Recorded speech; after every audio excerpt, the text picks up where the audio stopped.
next poem is entitled Set at Liberty. Now, we already looked at verses on forgiveness, that we are commanded to forgive our brother. But there's something else that's very interesting. So I want us to take a look at another. In Luke chapter 6, verse 37, the same phrase shows up again. Forgive, and ye shall be forgiven. It's reminding us again not to sin. But the words forgive and forgiven are from a different Greek word than was used in Matthew and Mark. This word is very, very telling, and I hope some interest in you I've sparked.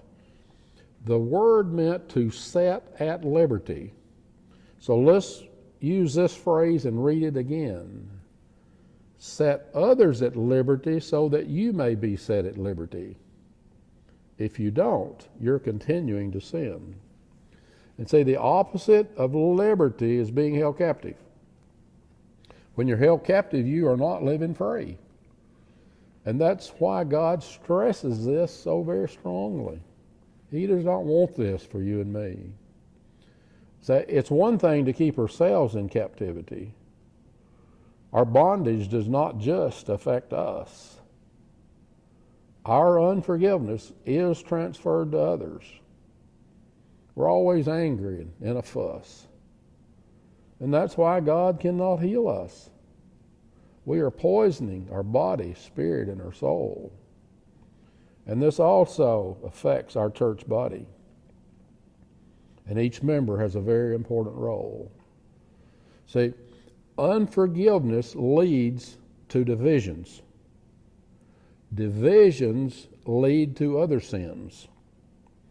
Being disobedient in one area is where it all begins. In 1 Corinthians chapter 11, verse 17 through 34, Paul discusses a most important matter. The church was disrespecting the Lord's Supper. Nothing could be sadder. And see, it starts in verse 18 with divisions. But unforgiveness must have come first. Because they did not deal with their sin, then things continued to get worse. And Paul said this was the reason that many were sick, and many of the others were weak. Many were asleep, which meant they died, because forgiveness they did not seek. See how unforgiveness starts the sin train charging? Soon it'll be full steam ahead. It took them to weakness and sickness.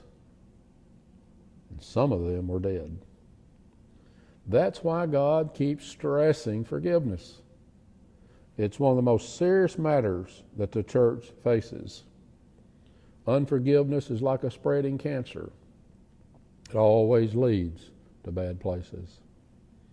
So you begin to ask the Lord to show you any unforgiveness that you might have in your heart.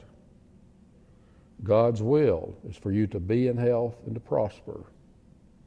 And forgiveness is the place you must start. I hope you'll think about that Luke 6:37, because it's, again, he's saying, forgive that you can be forgiven, but he's saying if you don't set others at liberty, you're not going to be set at liberty. And we set others at liberty through our forgiveness. And we cannot hang on to our sin and expect God to heal us. And just because we're under grace does not mean that God has changed his mind one bit about sin. Sin is just as important now as it ever was. God is not about to overlook sin. It was a big deal in the Old Testament. It's a big deal in the New Testament. So that's the end of our poems about that, about forgiveness. Now we're going to look at the disease.